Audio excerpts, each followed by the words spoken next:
Hello बच्चों। आज हम 10th क्लास की मैथ क्लास शुरू करने वाले हैं। तो आज की जो हमारा चैप्टर 1 है रियल नंबर, उसकी एक्सरसाइज 1.1 है, बिल्कुल शुरू से है। इस पे आपको पूरा मैथ का सिलेबस मिलेगा 10th क्लास का। ठीक है। तो जैसे कि एक्सरसाइज 1.1 है, इसमें हमको क्वेश्चन दिया हुआ है कि जो हमें नंबर दिए हुए हैं इनका हमको प्राइम फैक्टर करना है, प्राइम फैक्टराइजेशन करना है। जैसे कि आपने 8th क्लास में भी पढ़ा होगा, जैसे यहाँ पे 140 दिया हुआ है, इसका हमको प्राइम फैक्टर करके देखना है कितना आएगा। तो 140 का प्राइम फैक्टर हम क्या करेंगे, वही हमारा तरीका होता है इस टाइप से। तो हम सबसे पहले सबसे छोटे नंबर से शुरू करना है 2 से, क्योंकि यहाँ पे जो नंबर हमको रखने हैं वो प्राइम नंबर ही होने चाहिए। प्राइम नंबर का मतलब जो किसी की टेबल में नहीं आते, सिर्फ खुद की टेबल में आते हैं। जैसे 2 हो गया, 2 सबसे छोटा प्राइम नंबर है। 2 से इसको हम अगर करेंगे तो यहाँ पे आ जाएगा 70। फिर 2 से करेंगे तो आ जाएगा 35। अब हमको करना है 5 से, तो 5 से यहाँ पे आ जाएगा 7 और फिर 7।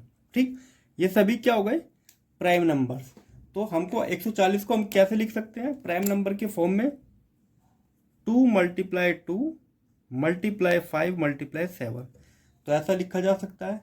या इसको हम क्या लिख सकते हैं, यहाँ पे 2 की पावर कितना है 2 मल्टीप्लाई 5 इंटू 7, ऐसे भी लिख सकते हैं। तो दोनों में किसी भी टाइप से इसको लिख सकते हैं। ठीक है। अब आते हैं क्वेश्चन सेकंड पे। ये जो काम है ये आपको रफ में करना है, मेन यहाँ पे मेन पेपर पे सिर्फ यही होना चाहिए। अब जैसे कि ये क्वेश्चन है 3825, इसके आपको प्राइम फैक्टर करने हैं। क्योंकि इसके लास्ट में 5 आ रहा है तो ये 5 की टेबल में जरूर आएगा, तो हम 5 से ही शुरू करते हैं। 5 से शुरू करेंगे तो 3 तो नहीं लेंगे, हमको 38 लेना पड़ेगा। तो 5 की टेबल में कहाँ तक आ जाएंगे हम, 35 तक, मतलब 7 तक। ठीक, तो 35 आएगा। 5 की मल्टीप्लाई 7 से करते हैं तो 35 आता है। तो इधर कितना आएगा, 3। ठीक है, तो 3 आ जाएगा इधर, हल्का सा कैरी बना लेंगे, 32 हो गया ये।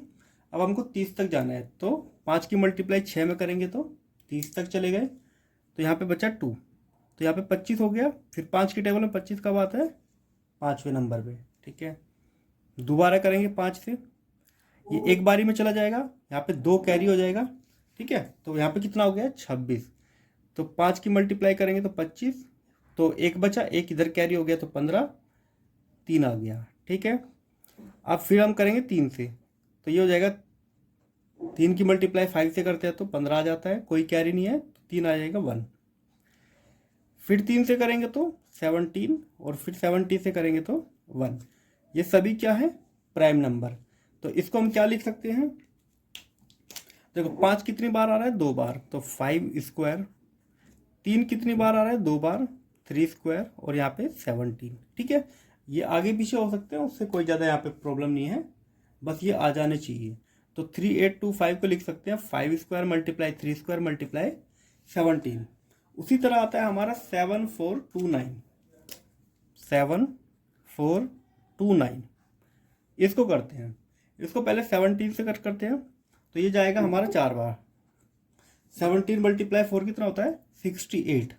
ठीक है, तो 68 से कितना कम है, इससे 6 कम है, तो 6 यहाँ पे आ जाएगा, 8 कम है वो 6, तो यहाँ पे 6 आ जाएगा, तो 62 आ जाएगा। तो हम 3 बार जाएंगे 51 तक। ठीक, तो अब कितना बचेगा, यहाँ पे कैरी हो जाएगा 11। ठीक है, 11 यहाँ आ जाएगा तो 119 हो जाएगा। अब 17 से इसको कट करेंगे तो ये हो जाएगा 7 बार। ठीक, अब फिर इसको कट करते हैं 19 से। देखो बच्चों, अगर किसी को यहाँ पे मान लेते डाउट है तो ऐसे करके सकते हो, 7429, इसको डिवाइड करते हैं 17 से, तो ये आ जाएगा 17 चौक 68। इसमें से इसको माइनस करेंगे तो 14, यहाँ पे आ जाएगा 6 2।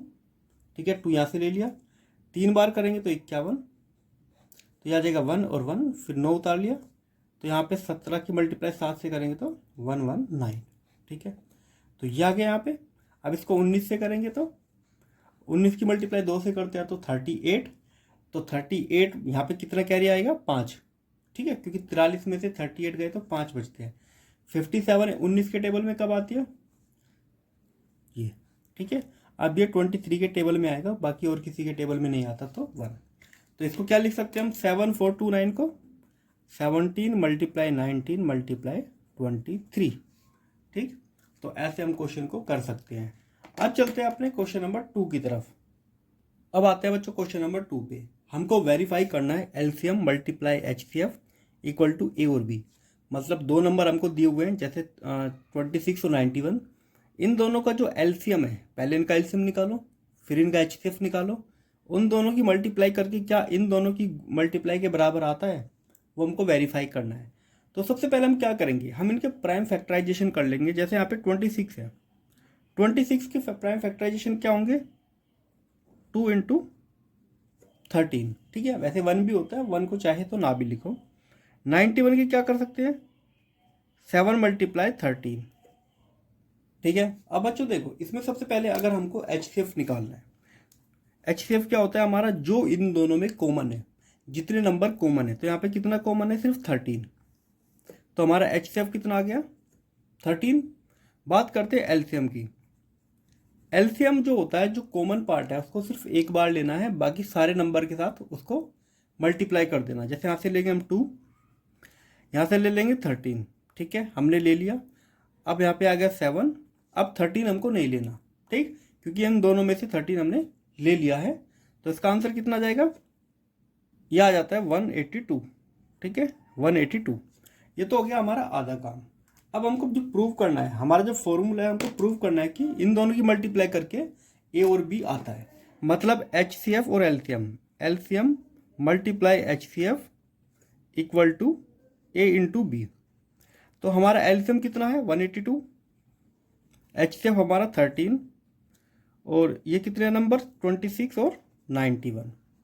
क्या ये दोनों इक्वल है, ये हमको प्रूव करने हैं। ठीक है, तो हम एक काम करते हैं, जैसे कि 182 को हमने क्या लिख सकते हैं, ये ओपन करके लिख सकते हैं पूरा। तो 2 इंटू 13 इंटू 7, और ये 13 आ गया इधर से। ठीक है, इधर कुछ नहीं करना है, 26 मल्टीप्लाई 91। अब एक काम करते हैं, इन दोनों की मल्टीप्लाई करके लिखते हैं, तो कितना आएगा 26, और इन तीनों की मल्टीप्लाई करके कितना आएगा 91, और इधर भी यही है। तो LHS बराबर RHS। ठीक है, तो ये हमारा प्रूव हो गया है कि दोनों तरफ सेम ही नंबर आता है। तो ये हमारा क्वेश्चन हो गया है। उसी तरह हम करते हैं इसको, अपना हमारा नंबर है 336। इसके हमको करने हैं प्राइम फैक्टराइजेशन। ठीक है, अगर वो रफ में करोगे आप, तो प्राइम फैक्टराइजेशन आएंगे 2 multiply 2 multiply 2 multiply 2 multiply 3 multiply 7। वही एलसीएम लेने वाला तरीका यही वहाँ से आ जाएगा। अब करते हैं 54 के जो प्राइम फैक्टराइजेशन आते हैं वो होते हैं 2 इंटू 3 इंटू 3 इंटू 3। यहाँ से 6 आ जाएगा, 18 की 3 से मल्टीप्लाई करेंगे तो 54। अब हमें देखना है यहाँ पे कॉमन क्या चीज़ आ रही है। देखो ये वाला पार्ट दोनों जगह आ रहा है, 2 इंटू 3 2 इंटू 3। तो इसका एचसीएफ कितना हो गया, 2 इंटू 3 मतलब कि 6। और एलसीएम निकालने के लिए हम क्या करेंगे, सबको मल्टीप्लाई करेंगे, बस इस बॉक्स में से एक बॉक्स को हमको ले लेना है। 2 मल्टीप्लाई 2 मल्टीप्लाई 2, बॉक्स आ जाएगा हमारा 2 इंटू 3, फिर 7। अब हमको उसको नहीं लेना, 3 इंटू 3 लेना है। ठीक, अब एक काम करते हैं, इसको किसी तरह से हम एक काम करते हैं कि 54 अलग बना लेते हैं इसमें। ठीक है, किस तरह 54 बनाने की कोशिश करते हैं। तो 54 क्या होता है, 2 इंटू 3 और ये दोनों। ठीक है, ये दोनों और इन दोनों को लेके हम कितना बना सकते हैं, 54। बाकी 7 को इनके साथ रख लेते हैं। ये कितना हो जाएगा, 8 इंटू 7, और यहाँ हो जाएगा 6 और 9, 54। हो जाएगा 56 मल्टीप्लाई 54। ठीक, अब हम अपने फॉर्मूले पे चलते हैं, एलसीएम और एचसीएफ की मल्टीप्लाई करते हैं। जैसे कि हमारा ये फॉर्मूला है, LCM multiply HCF equal to A into B. LCM कितना है हमारा, 56 मल्टीप्लाई 54, और एचसीएफ हमारा है 6। नंबर हमारे दिए हुए 336 मल्टीप्लाई 54। ठीक, अब हम देखते हैं कि चलो एक सेकेंड रुको, एचसीएफ अच्छा 54 है, ये तो है ही हमारा। अगर 56 की 6 से मल्टीप्लाई करें कितना आएगा, 36, और इधर 54 तो हमारा है ही, और इधर भी 336 मल्टीप्लाई 54। ठीक है, तो LHS बराबर आ जाएगा RHS, दोनों हमारा सेम है। इसका क्या फ़ायदा हो सकता है, अगर आपको एक चीज़ दी हो उसमें एलसीएम या एचसीएफ दी हो किसी दो नंबर की, तो दूसरे को निकाला जा सकता है। ठीक है, क्या करेंगे, बस उससे डिवाइड कर देंगे। ठीक, अब बढ़ते हैं अपने क्वेश्चन नंबर 3 की तरफ। अब देखो बच्चों, क्वेश्चन नंबर 3 में है हमारे पास 3 नंबर 12, 15 और 21। इनका हमको एलसीएम और एचसीएफ निकालना है। अभी तक हमने दो नंबरों का सीखा था एलसीएम और एचसीएफ निकालना, पर हमको अब 3 नंबर दे दिए हैं और प्राइम फैक्टराइजेशन से इसको करना है। जैसे कि 12 है, 12 को क्या लिख सकते हैं, 2 इंटू 2 इंटू 3, 4 तिया 12 होते हैं। 15 को क्या लिख सकते हैं, 3 इंटू 5, और 21 को लिख सकते हैं 3 इंटू 7। अब हमें देखना है इसमें कॉमन चीज़ क्या है, तो कॉमन क्या आ रहा है इसमें वो हमको चेक करना है। इन तीनों में 3 जो है हमारा कॉमन है, तो इसका मतलब एचसीएफ हमारा क्या आ जाएगा, 3। और अगर हमको एलसीएम निकालना है, एलसीएम निकालने के लिए हम क्या करेंगे, अब देखो बच्चों एलसीएम निकालने के दो तरीके हैं। या तो अभी पुराना तरीका सारे नंबर को मल्टीप्लाई करो, बस जो 3 है वो एक बार लेना है, आंसर आ जाएगा। या इन तीनों नंबर को मल्टीप्लाई करो, 3 से डिवाइड करो, हमारा तब भी एचसीएफ एलसीएम आ जाएगा। पर हम क्या करते हैं, हम इन तीनों को मल्टीप्लाई कर देते हैं। तो एलसीएम निकालने के लिए हम क्या करेंगे, सबको मल्टीप्लाई करेंगे। 2 इंटू 2, 3 को लेना है एक बार, फिर 5 और 7, 5 इंटू 7, तो ये कितना आ जाएगा हमारा 4, 12 इंटू 5 इंटू 7, तो ये आ जाएगा 60 मल्टीप्लाई 7। तो मल्टीप्लाई करेंगे ये आ जाएगा 42। ठीक है, तो ये आ जाता है हमारा आंसर। अब आते हैं दूसरे क्वेश्चन पे। हमें दिया हुआ 8 को लिख सकते हैं 2 मल्टीप्लाई 2 मल्टीप्लाई 3। फिर आता है 9 को लिख सकते हैं, एक सेकेंड यहाँ पे 2 आएगा 2। ठीक, 3 इंटू 3। और 25 को लिख सकते हैं 5 इंटू 5। अगर हम यहाँ पे बात करें एचसीएफ की, तो यहाँ पे कुछ कॉमन दिख रहा है। देखो बच्चों, अगर कुछ कॉमन नहीं होता इसका मतलब एचसीएफ हो गया इनका 1। ठीक है, 0 मत लिख लेना, ऐसा नहीं होता कि 0 हो गया, क्योंकि 1 तो सब में कॉमन ही होगा, 1 तो होता ही है। एलसीएम की बात करें, बस इन सब की मल्टीप्लाई कर देनी है। तो 8 मल्टीप्लाई 9 मल्टीप्लाई 25, तो इनकी मल्टीप्लाई कितना आएगा, 9। 8 की मल्टीप्लाई 25 से करेंगे तो 200, तो ये आ गया इनका एलसीएम। ठीक है बच्चों, एक क्वेश्चन इसमें सेकंड पार्ट है, वो आपको खुद से ट्राई करना है। अब चलते हैं क्वेश्चन नंबर 4। देखो बच्चों, क्वेश्चन नंबर 4 क्या कहता है, हमको एचसीएफ दिया हुआ है 306 और 657। इनका जो एचसीएफ है 9 है, हमको एलसीएम निकालना है। तो अभी हमने फॉर्मूला क्या पढ़ा था, एलसीएम मल्टीप्लाई एचसीएफ मल्टीप्लाई होता है उन दोनों नंबर की मल्टीप्लाई जिनका हमको निकालना है। हमको एलसीएम निकालना है, एचसीएफ चला जाएगा इन दोनों के नीचे, तो एलसीएम कितना आ जाएगा, हमारे पास नंबर है 306 मल्टीप्लाई 657। इसको डिवाइड करना है एचसीएफ से, तो मतलब 9 से। 9 से इसको कट करेंगे तो ये हमें मिलेगा कितना, 9 का 1, 9 7 की मल्टीप्लाई करेंगे तो 63, 2 कैरी हो जाएगा 10, 27। ठीक है, तो 306 की मल्टीप्लाई करेंगे 73 से, तो इसका हमको आएगा 22338। तो हमारा एलसीएम कितना आ गया, 22338। ये है इसका आंसर। ठीक है, अब चलते हैं अपने क्वेश्चन नंबर 5 की तरफ। अब आते हैं बच्चों क्वेश्चन नंबर 5 पे। हमें क्वेश्चन दिया हुआ है 6 raise to power n। n यहाँ पे नेचुरल नंबर है, मतलब 1 2 3 4 5 6 7 8 9। हमें चेक करना है कि क्या जब हम यहाँ पे पावर रखेंगे और उसको सोल्व करेंगे तो क्या लास्ट में कभी 0 आएगा, तो वो हमको चेक करना है। देखो, अगर मैं यहाँ पे 1 रखता हूँ तो 6 ही मिलता है। अगर 6 की पावर 2 रखता हूँ तो 36 मिलता है। 6 की पावर 3 रखता हूँ तो कितना मिलता है, 216। अगर इसकी पावर में 4 रखूँगा तो कितना मिलेगा मुझे, ये मिलता है हमको 1296। अब देखो लास्ट में डिजिट में हमेशा 6 आता है। ठीक है, कभी भी 0 आएगा नहीं। ठीक है, तो नेवर एंड विद 0, कभी भी 0 इसमें नहीं आता। क्वेश्चन नंबर 7, ये दोनों एक नंबर है, ये हमको बताना है क्या एक कंपोजिट नंबर होता है या नहीं। दो टाइप के नंबर होते हैं, एक होता है प्राइम नंबर, एक होते हैं कंपोजिट नंबर। प्राइम नंबर वो होते हैं जिनके अंदर कोई भी कॉमन फैक्टर नहीं होता। एग्जाम्पल के लिए मानो जैसे 3 और 5 हो गया, ये दोनों एक दूसरे की टेबल में नहीं आते हैं। ठीक है, तो छोटे नंबर की टेबल में बड़ा नंबर नहीं आता, तो कोई भी इनके अंदर कॉमन फैक्टर नहीं है, तो ये नंबर क्या हो जाते हैं, प्राइम। वहीं बात करें 2 और 6 की, तो 6 2 की टेबल में आता है, तो इसका मतलब 2 तो चाहे हो सकता है कि प्राइम नंबर हो, पर 6 जो है वो कंपोजिट नंबर है, ठीक है। जो 6 है वो कंपोजिट नंबर होता है। उसी तरह ये हमको दिया हुआ है, अब हमें बताना है कि क्या ये कंपोजिट नंबर है।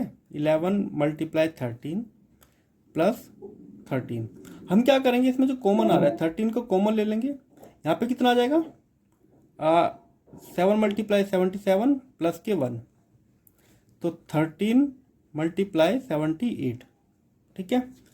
तो ये जो नंबर है ये कंपोजिट नंबर हमारा है, ठीक है। तो इसकी मल्टीप्लाई करके जो भी आंसर आएगा वो एक कंपोजिट नंबर होगा, क्योंकि मान लेते दो नंबर है 77 और 1, इन दोनों का कॉमन फैक्टर क्या आ रहा है, 13, ठीक है। तो ये दो नंबर हमको मिले हैं, क्योंकि प्लस का मतलब ही होता है दो नंबर आपस में ऐड हो रहे हैं, ठीक है। या हम इसको ऐसे भी लिख सकते हैं, 13 की मल्टीप्लाई 77 से करें तो ये आ जाएगा, 13 की मल्टीप्लाई से करें तो ये आ जाएगा, मतलब ये 13 की टेबल में आता है। इन दोनों का कॉमन फैक्टर 13 है, तो इसलिए ये कंपोजिट नंबर है। उसी तरह इसको देखते हैं, इसमें 5 कॉमन है, तो अगर मैं 5 को बाहर ले लूँ तो यहाँ पे आ जाएगा 7 multiply 6 multiply 4 into 3 into 2 into 1 plus के 1। अब यहाँ पे भी क्या होता है, 5 इसका कॉमन फैक्टर है, वैसे इसको सोल्व करके लिखोगे तो क्या आ जाएगा, अगर मैं यहाँ पे इसको करूँ 24 42 मल्टीप्लाई 24 प्लस के 1, तो इसको क्या लिखा जा सकता है, ये हो जाता है हमारा 42 मल्टीप्लाई 24 1008 प्लस के 1। अब देखो बच्चों, ये कंपोजिट नंबर है क्योंकि 5 इसका कॉमन फैक्टर है, ठीक है। तो यहाँ पे लिख सकते हैं 13 इज कॉमन फैक्टर। उसी तरह इसको लिख सकते हैं 5 इज कॉमन फैक्टर, ठीक है, कॉमन फैक्टर। और जब कॉमन फैक्टर होता है तो वो नंबर कंपोजिट नंबर होते हैं, ना कि प्राइम नंबर, ठीक है। अब बढ़ते हैं लास्ट क्वेश्चन पे, क्वेश्चन 7। देखो बच्चों, क्वेश्चन आता है हमारा ये क्वेश्चन 7। एक स्पोर्ट फील्ड है, खेलने का ग्राउंड है, उसमें दो बच्चे दौड़ लगाते हैं, सोनिया और रवि। दोनों एक ही डायरेक्शन में चलना शुरू करते हैं और एक ही स्टार्टिंग पॉइंट से। सोनिया जो है इस पार्क का चक्कर 18 मिनट में लगा लेती है और रवि 12 मिनट में। तो जैसे चलना शुरू करेंगे तो ये कुछ देर बाद दोनों जरूर आपस में मिलेंगे, क्योंकि देखो रवि जल्दी चक्कर लगा रहा है, सोनिया थोड़ा धीरे लगा रही है, पर टाइम में आगे कुछ देर बाद ये एक दूसरे को दोबारा से मिलेंगे। तो वो टाइम ही हमको निकालना है कब जाके ये एक दूसरे से मिलेंगे। तो हमें बस कुछ नहीं करना है, इन दोनों का एलसीएम हमको निकालना है, ठीक है। तो पहले हम क्या कर सकते हैं, 18 का क्या लिख सकते हैं हम, 2 इंटू 3 इंटू 3, ठीक है। 12 को क्या लिख सकते हैं, 2 इंटू 2 इंटू 3। इसमें कॉमन क्या आ जाएगा, इसमें कॉमन आ रहा है 2 इंटू 3, 2 इंटू 3 कॉमन है। तो इनका HCF कितना आ गया, 2 इंटू 3 मतलब 6। तो एलसीएम कैसे निकालेंगे, इन दोनों की मल्टीप्लाई करो 18 इंटू 12 और डिवाइड करो इनके HCF से, मतलब 6 से। तो 6 से कट करेंगे तो 2, तो यहाँ पे आ जाएगा यहाँ पे आ जाएगा हमारा 36 मिनट। तो जब शुरू करने के बाद ये 36 मिनट के बाद दोबारा एक दूसरे को मिलेंगे, ठीक है। ये एक्सरसाइज हो गई है ख़त्म। अगले में मिलते हैं एक्सरसाइज नेक्स्ट में 1.2 में, और उसमें 2 ही एक्सरसाइज है, ठीक है। तो मिलते हैं बच्चों अगली वीडियो में। कोई भी डाउट हो तो आप हमसे कमेंट में पूछ सकते हैं, और इस चैनल को सब्सक्राइब कीजिए क्योंकि इस पर आपको पूरा सिलेबस मिलेगा। तो मिलते हैं अगली वीडियो में।